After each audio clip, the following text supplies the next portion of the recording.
So welcome guys, my self Jagdish Manodkar. आज हम पढ़ेंगे एलएलबी थर्ड सेम का पेपर जो है लॉ ऑफ एविडेंस पे डिपेंड है। लॉ ऑफ एविडेंस का जो मॉडिफाइड नाम है वो है Bharatiya Sakshya Adhiniyam. If you newcomer on this LLB Katta YouTube channel, please subscribe it, share to your friends and press the bell icon. आज हम पढ़ेंगे इलेक्ट्रॉनिक एविडेंस। तो इलेक्ट्रॉनिक एविडेंस मतलब क्या होता है, इसके ऊपर शॉर्ट नोट्स हमको लिखना है। What is the meaning of electronic mediums? Electronic evidence refers to any information और the data stored, recorded or transmitted in an electronic form that can be used as a evidence in a court of the law.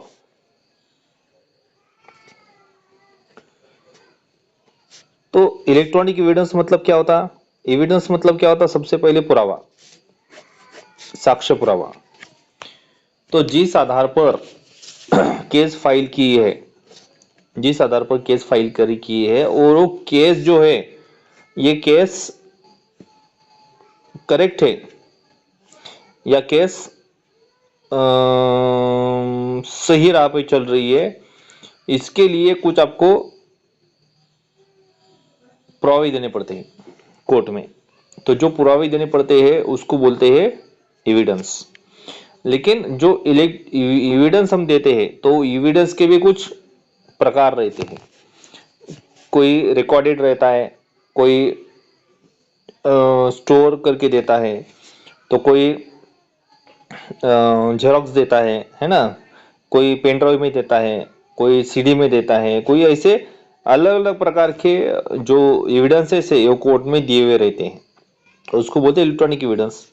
Electronic evidence refers to any information, कोई किसी भी प्रकार की information अगर हमको court में देनी है, ओके, लेकिन किसके थ्रू?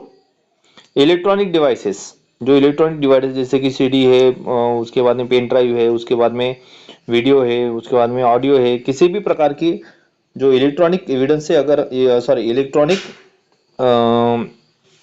इलेक्ट्रॉनिक उपकरण से या इलेक्ट्रॉनिक मशीनरी से हम जो इंफॉर्मेशन देते हैं, उस डाटा स्टोर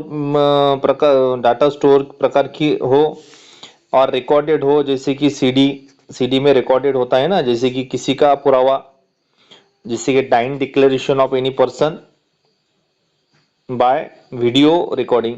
जैसे कोई डेथ हो रहा है और डेथ होते होते वो अपना जो बयान है वो वीडियो में दे रहा है, तो जो बयान वो वीडियो में देता है उसको बोलते हैं इलेक्ट्रॉनिक एविडेंसेस। और transmitted electronic form that can be use as evidence in a court of law, या जो एविडेंसेस है वो ट्रांसमिटेड इन इलेक्ट्रॉनिक फॉर्म हो गया, इलेक्ट्रॉनिक फॉर्म में वो ट्रांसमिटेड किए गए हो। जैसे कि आपको ये मालूम है ऑडियो रिकॉर्डिंग है ना, या वीडियो रिकॉर्डिंग, या कॉपीज, फोटो कॉपीज। तो जो चीजें इलेक्ट्रॉनिक डिवाइसेस में है, जो चीजें इलेक्ट्रॉनिक डिवाइस जैसे कि सीडी हो गई, उसके बाद में पेन ड्राइव हो गया, उसके बाद में कंप्यूटर हो गया, उसके बाद में लैपटॉप हो गया, उसके बाद में वीडियो रिकॉर्डिंग कैमरा हो गया, ऐसे कोई भी चीजें जो स्टोर करके रखे हैं इलेक्ट्रॉनिक डिवाइसेस में, और वो जो एविडेंसेस है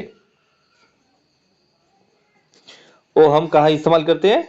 इन a court as evidence. Court में उसका इस्तेमाल किया जाता है पुरावा करके, उसको क्या बोलेंगे?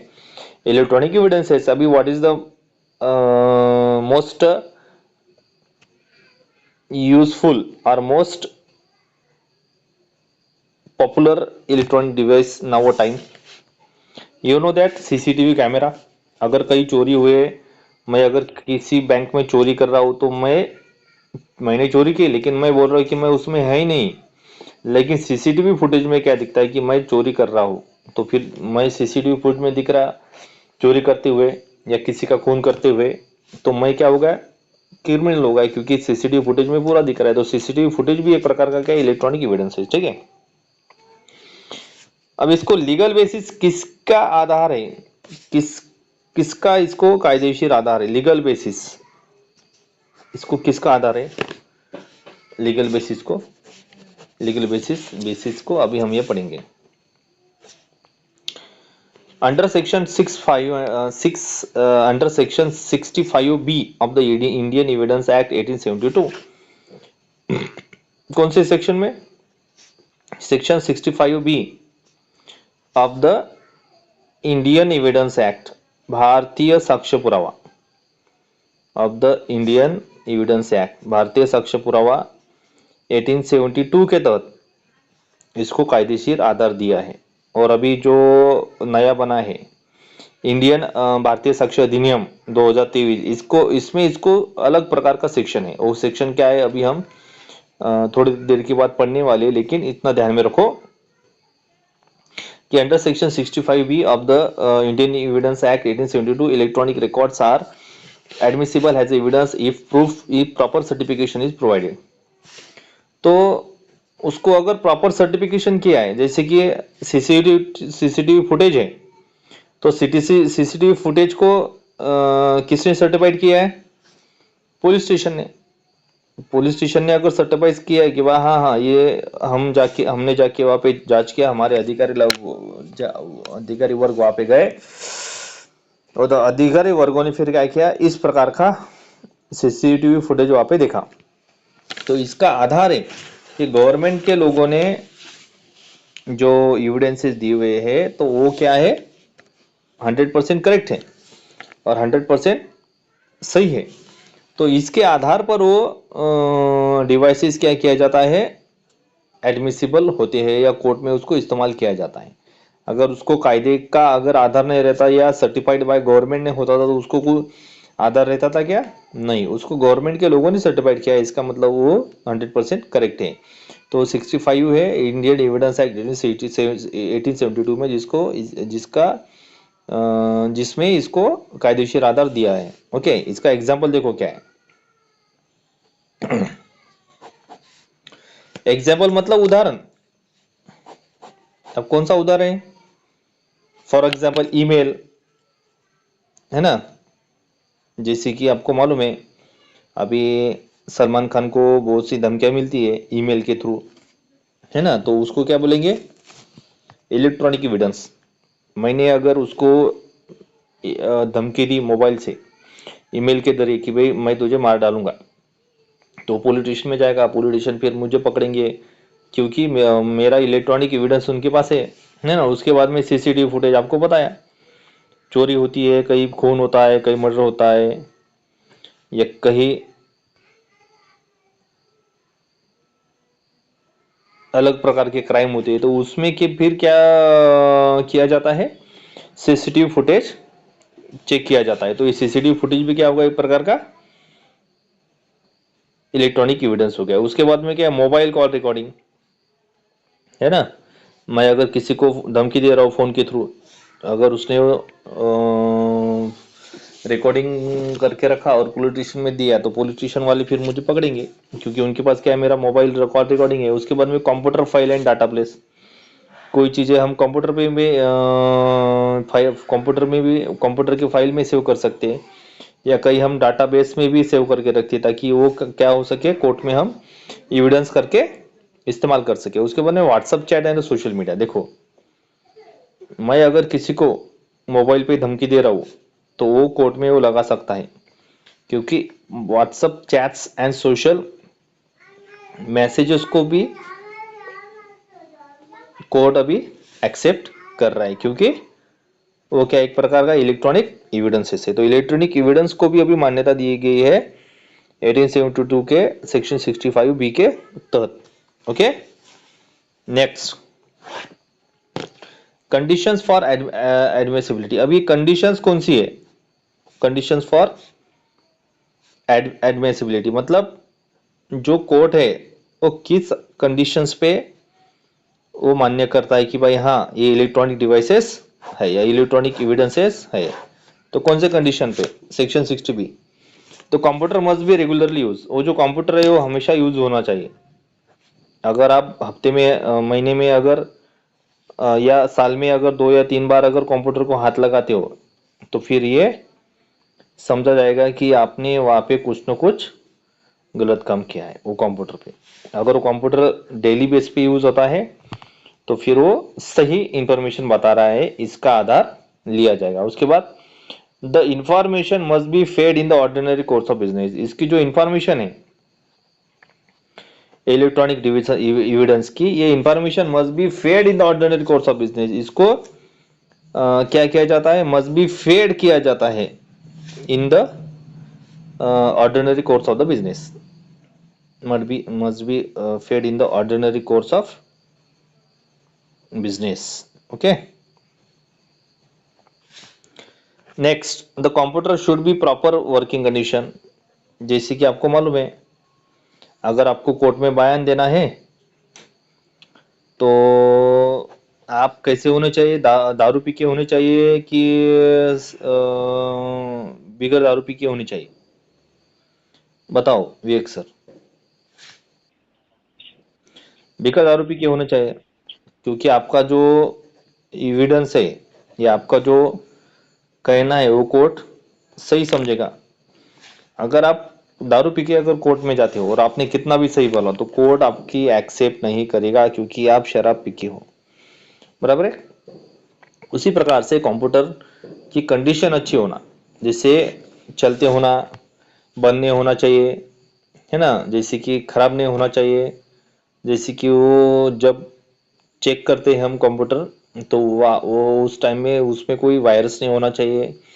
It means that computer should be in proper working condition. वो जो कंप्यूटर है वो शुड बी वर्किंग अच्छे अच्छे कंडीशन में होना चाहिए। उसके बाद 60B A60B certificate must be produce स्टेटिंग authenticity.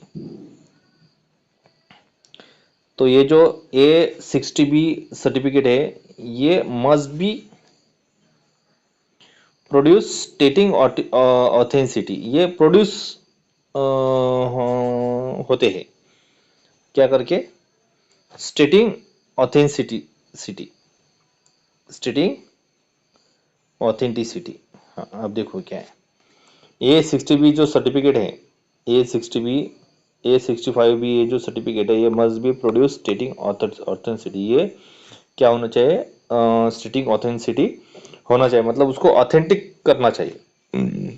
65B certificate must be produce स्टेटिंग authenticity, मतलब जैसे कोर्ट ने अगर कोई डॉक्यूमेंट एक्सेप्ट किए हैं, कोर्ट बोलता है ठीक है इस आधार पर, इस इलेक्ट्रॉनिक एविडेंस पे हम क्या करते हैं, ये मान्य करते कि भाई ये जो गुनाह है इसने किया, लेकिन ये जो आपने जो एविडेंस दिया है इसको किसी का ऑथेंटिसिटी होनी चाहिए, मतलब गवर्नमेंट का इसके ऊपर पत्र सर्टिफिकेट होना चाहिए, या गवर्नमेंट का इसके ऊपर सिक्का होना चाहिए कि भाई ये ऑथेंटिसिटिक है, ये मान्यता प्राप्त है, ये सर्टिफिकेट जो ये जो इलेक्ट्रॉनिक एविडेंस है ये मान्यता प्राप्त है। इस प्रकार का कुछ न कुछ उसके ऊपर क्या होना चाहिए, आधार होना चाहिए, तब वो एडमिसिबल हो जाएगा। तो ये क्या है उसकी कंडीशन। कैसे कंप्यूटर रेगुलरली यूज होना चाहिए, information must be fed in ordinary course, computer should be in proper, computer अच्छा वर्किंग करना चाहिए, और जो सर्टिफिकेट है वो 65A65B का सर्टिफिकेट होना चाहिए जो प्रोड्यूस होता है स्टेटिंग ऑथेंटिसिटी, ठीक है, और जिसको ऑथेंटिसिटी किसी की मान्यता। उसके बाद में इंपॉर्टेंट केस क्या है इसके अंदर, अब ये जो केस है ये केस हमको रेफर करना है, रेफर करना है मतलब रेफर नहीं करना है, इसको स्टडी करना है घर पे। क्या करना है, इसको घर पे ही रिसर्च करना है।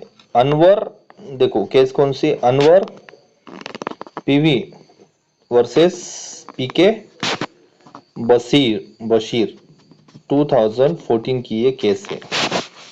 Arnav PV versus Bashir 2022, sorry 2014, Supreme Court held that electronic evidence is admissible only with a valid certificate 65।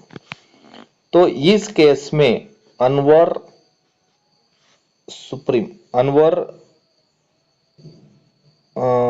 PV Anwar PV versus PK Basheer, Anwar PV versus PK Basheer, मतलब अनवर पीवी नाम का एक शख्स पीके बशीर के ऊपर केस डालता है 2014 में। तो इसमें सिर्फ सुप्रीम कोर्ट क्या आदेश देता है,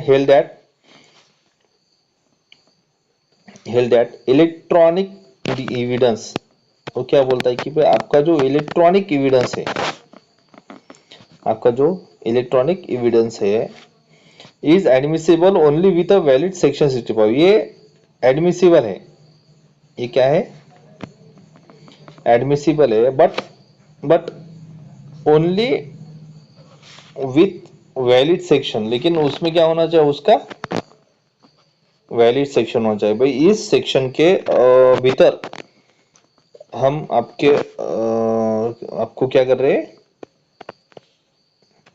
अरेस्ट कर रहे हैं, या आपको क्या कर रहे हैं, आपका जो इलेक्ट्रॉनिक एविडेंस है, आपका जो इलेक्ट्रॉनिक एविडेंस है वो क्या कर रहे हैं, हम एक्सेप्ट कर रहे हैं। तो इसका क्या होना चाहिए, उसको कुछ कायदेशीर आधार होना चाहिए। ओके। तो Anwar PV versus PK Bashir नाम की एक 2014 की केस है। इसमें क्या बताया गया है कि सुप्रीम कोर्ट ये इलेक्ट्रॉनिक एविडेंस को एडमिसिबल, मतलब वो मान्य करता है, लेकिन कब, वो सेक्शन 65 बी का सर्टिफिकेट मिलने के बाद। ओके। इन शॉर्ट में क्या है, electronic evidence is a digital proof.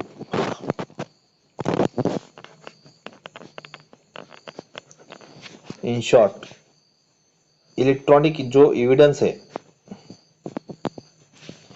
Electronic evidence जो है वो वही क्या है, डिजिटल प्रूफ है ना। इलेक्ट्रॉनिक एविडेंस वही क्या है, डिजिटल प्रूफ है। The admissible only if section 65 B condition are fulfil. और ये जो है ये एडमिसिबल है, ये जो है ये एडमिसिबल है, मतलब ये मान्यता प्राप्त है, लेकिन कब, जब सेक्शन 60 बी का जो कंडीशन है वो फुलफिल हो। 60 बी में जो कंडीशन हो ये कैसे होने चाहिए, फुलफिल होनी चाहिए, मतलब कंप्लीट होना चाहिए, तभी क्या है वो इलेक्ट्रॉनिक एविडेंस मान्य करते हैं। ओके। ये इलेक्ट्रॉनिक एविडेंस क्या करते हैं, कोर्ट एक्सेप्ट करते हैं, एडमिसिबल करते हैं।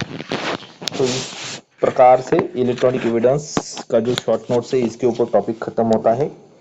अगर आपको टॉपिक अच्छा लगा तो इस वीडियो को शेयर करें, कमेंट करें और चैनल को, एलबी कट्टा चैनल को सब्सक्राइब करिए।